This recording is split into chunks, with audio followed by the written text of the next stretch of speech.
तो वेलकम है दोस्तों, नमस्कार करता हूँ आप सभी को इस चैनल पे। एंड इस वीडियो में हम लोग बात करने वाले हैं history generic elective semester third. ठीक है, तो जिन लोगों ने बीए, बीकॉम, बीएससी कुछ भी कर रहे हो, अगर आप जेनरिक इलेक्टिव के रूप में यानी जीई के रूप में हिस्ट्री को रखा है, इतिहास को रखा है और सेमेस्टर थर्ड में, तो आइए देखते हैं कि आपका एग्ज़ाम में क्वेश्चन किस टाइप के बनेंगे। ठीक है, तो 2022 अगस्त महीने में एग्ज़ाम लिया हुआ एक यूनिवर्सिटी का पेपर है। समय आपको 3 घंटे दिए जाते हैं, फुल मार्क्स 80 होता है। ठीक है, एंड ऑल ओवर इंडिया में सभी यूनिवर्सिटियों का सिलेबस सेम होता है। अब आइए देखते हैं कि क्वेश्चन किस टाइप से पूछे जाते हैं। तो इस पेपर के अकॉर्डिंग फुल मार्क्स 80 हैं, किसी किसी यूनिवर्सिटी में फुल मार्क्स 70 होते हैं और 30 नंबर कॉलेज में दिया जाता है, जिसमें 80 मार्क्स का एग्ज़ाम होता है, उसमें 20 नंबर कॉलेज में दिया जाता है और किसी किसी यूनिवर्सिटी में 100 का 100 मार्क्स एग्ज़ाम ले लिया जाता है।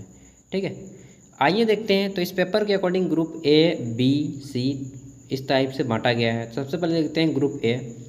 ग्रुप ए में आपको मतलब 2 ही खंड में बांटा गया है, ग्रुप ए और ग्रुप बी।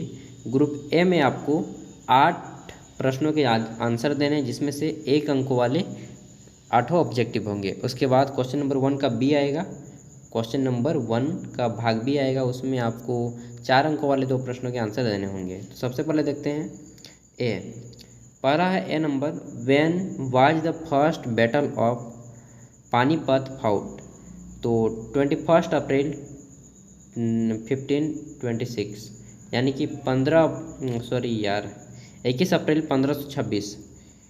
इसका हिंदी हो जाएगा कि यार हिंदी तो दिया ही नहीं है दोस्त, 1 मिनट, ये पेज नंबर कितना है, 2 है। इसका हिंदी हो जाएगा कि पानीपत का प्रथम युद्ध कब लड़ा गया। अजीब है, इसका हिंदी दिया ही नहीं है दोस्त हैं। तो पानीपत का प्रथम युद्ध कब लड़ा गया था, 1 मिनट मैं देखता हूँ ना, हिंदी तो है ही नहीं। When was the first battle of Panipat fought, तो यह हो गया 21 अप्रैल 1526 में पानीपत का युद्ध हुआ। उसके बाद खानवा का युद्ध हुआ, फिर घाघरा का युद्ध हुआ और फिर चंदेरे का युद्ध हुआ था। तो बाबर द्वारा लड़े गए ये 4 युद्ध थे, सबको याद कर लेना है। बी नंबर है, अकबर ने किस वर्ष जजिया कर समाप्त किया। In which year did Akbar abolish the jizya tax. तो दोस्तों जजिया एक प्रकार का कर होता था जो गैर जितने भी मुस्लिम के अलावा जितने भी अदर कास्ट के लोग होते थे, अदर धर्म के लोग होते थे, उन सभी पे यह टैक्स लगाया जाता था, पंडितों को छोड़कर केवल। ठीक है, तो इसको समाप्त किया गया था 1564 ईस्वी में।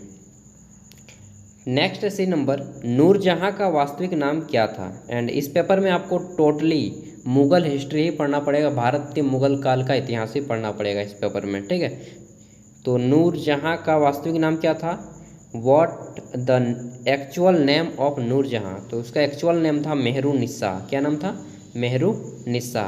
ठीक है, डी नंबर है, शाहजहाँ ने सिजदा प्रथा का अंत कब किया। तो इंग्लिश में हो जाएगा when did Shah Jahan end the sijda system. तो दोस्तों शाहजहाँ ने सिजदा प्रथा 1636 ईस्वी में इसका अंत कर दिया था। ई नंबर है, औरंगजेब ने गोलकुंडा दुर्ग में प्रवेश किया। कब किया था, Aurangzeb enter the Golconda fort. तो दोस्तों गोलकुंडा में इन्होंने 1687 ईस्वी में प्रवेश किया था। ठीक है, कब, 1687 ईस्वी में। नेक्स्ट देखते हैं, हमारा एफ नंबर क्वेश्चन है, पुरंदर की सब जो संधि हुई थी ट्रीटी, वो कब हुई थी। When did the treaty of Purandar take place. तो दोस्तों पुरंदर की संधि हुई थी 1665 ईस्वी में, 1665 ईस्वी में। नेक्स्ट है जी नंबर, खानवा का युद्ध कब हुआ था। तो यह भी बाबर द्वारा लड़ा गया था और यह हुआ था 1527 ईस्वी में पानीपत के बाद। नेक्स्ट है एच नंबर, चित्रकारी का शौक किस मुगल शासक को सबसे अधिक था।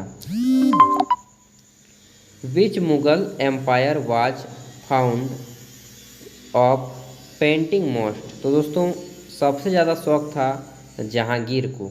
ठीक है, जहांगीर को मुग़ल काल में सबसे ज़्यादा शौकीन या फिर बोल सकते हैं सबसे बड़ा चित्रकार में क्या परखी, चित्रकार का परखी सबसे ज़्यादा था जहांगीर। यह ऐसा बोला जाता है कि केवल चित्र देखकर बोल देता था कि यह चित्र को किसने बनाया है, इतना बड़ा परखी था, ठीक है ना, परख कर लेता था। एंड अब आता है क्वेश्चन नंबर 1 का भाग बी। इसमें आपको जो है 4 अंकों वाले 2 प्रश्नों के आंसर देने हैं।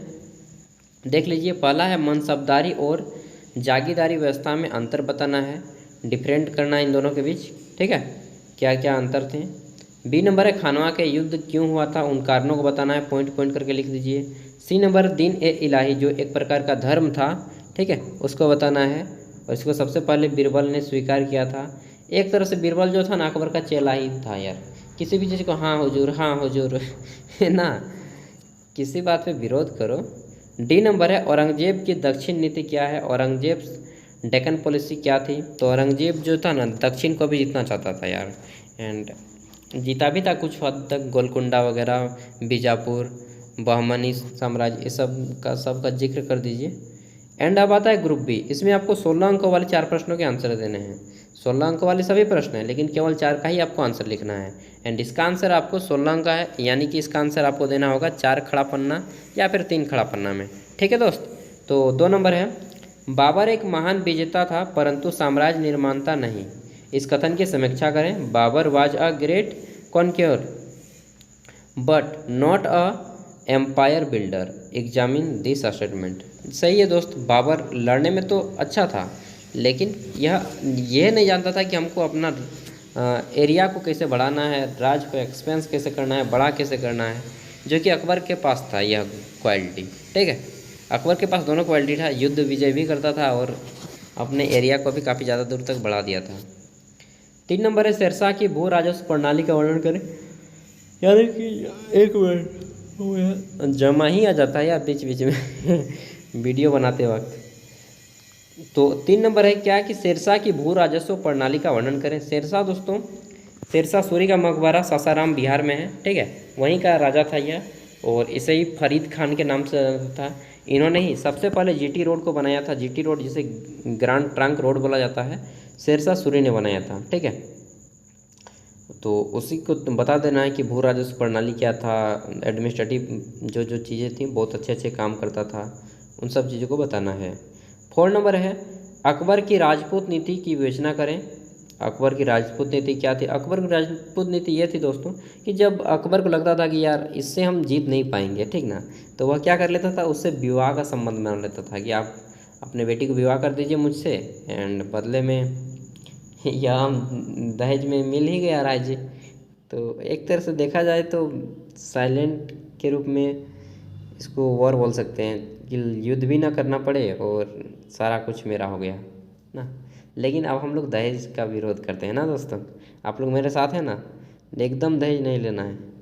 5 नंबर है, जहांगीर के शासनकाल में मुगल राजनीति पर नूरजहाँ के प्रभाव की समीक्षा करें। नूरजहाँ का क्या प्रभाव था उनके शासनकाल में, वो बताना है, ठीक है, जहांगीर के शासनकाल में। 6ठा क्वेश्चन आता है, क्या आप इस कथन से सहमत है कि शाहजहाँ का काल भारतीय इतिहास का स्वर्णिम युग यानी कि गोल्डन पीरियड कहा जाता है। बिल्कुल, शाहजहाँ के समय में जो है इतने ज़्यादा भवन विकसित किए गए, इतने ज़्यादा इमारतें बनाई गई, ठीक है, ऐतिहासिक इमारतें जो कि आज भी याद की जाती हैं। इसी कारण बोला जाता है कि शाहजहाँ के जो युग था उसे भारतीय मुगल काल का स्वर्णिम युग कहा जाता है। 7 नंबर है, मुगल साम्राज्य के पतन के लिए औरंगजेब कहाँ तक उत्तरदायी था। औरंगजेब बहुत हद तक उत्तरदायी था यार, औरंगजेब के चलते ही तो मुगल साम्राज्य क्या बोलते हैं डूबने को कहा, मतलब औरंगजेब इतना क्रूर आदमी था, इससे जिंदा पीर कहा जाता था, आपको मालूम होगा। इतना क्रूर आदमी था कि अपने सभी भाइयों को तो मार ही दिया और गद्दी पे आ गया। अब इतना आजकल का आदमी तो नहीं करेगा कम से कम, तो बता देना वही सब चीज़ों को। 8 नंबर है, शिवाजी के जीवन एवं उनके कार्यों का विवरण प्रस्तुत करें। अकाउंटेंट देना है कि शिवाजी की पुरंदर की संधि भी शिवाजी और मुगल के बीच हुई थी, ठीक है, उसको भी बता देना है। 9 नंबर, निम्नलिखित में से किन हितों पर संक्षिप्त टिप्पणी लिखें। टिप्पणी लिखना है आपको, टिप्पणा बोल दिया यार, टिप्पणी लिखना है। 8 अंकों वाले 2 प्रश्न हैं। तो पहला है आपका, औरंगजेब की धार्मिक नीति के कोई 2 परिणाम लिखिए। Write any 2 consequence of Aurangzeb's religious policy. And B number है, give a brief account of the administration of Shivaji. ठीक है, तो ये था शिवाजी के शासन प्रबंध का संक्षिप्त विवरण प्रस्तुत करें। एंड सी नंबर है आपका शेरशाह के शासनकाल का मूल्यांकन। शेरशाह दोस्तों इसको शेरशाह क्यों कहा जाता है, सबसे पहले इस बात, बचपन में जो है ना, इसका वास्तविक नाम था शेरशाह का फरीद खान। बचपन में एक शेर को मार दिया था जिसके कारण इसको शेरशाह कहा जाता था। ठीक है, शेरशाह की उपाधि दी गई थी इसे।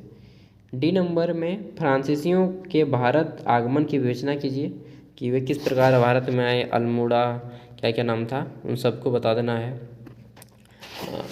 ठीक है, उन सब के नाम, अल्मोड़ा, उसके बाद क्या क्या नाम था यार, फ्रांसीसियों को भारत में व्यापार करने के उद्देश्य से हैं और यहाँ पे कब्जा जमाने लगे, फैक्ट्री बसाने लगे, सबको बता देना है कब आए। ठीक है, तो ये था आपका क्वेश्चन पेपर।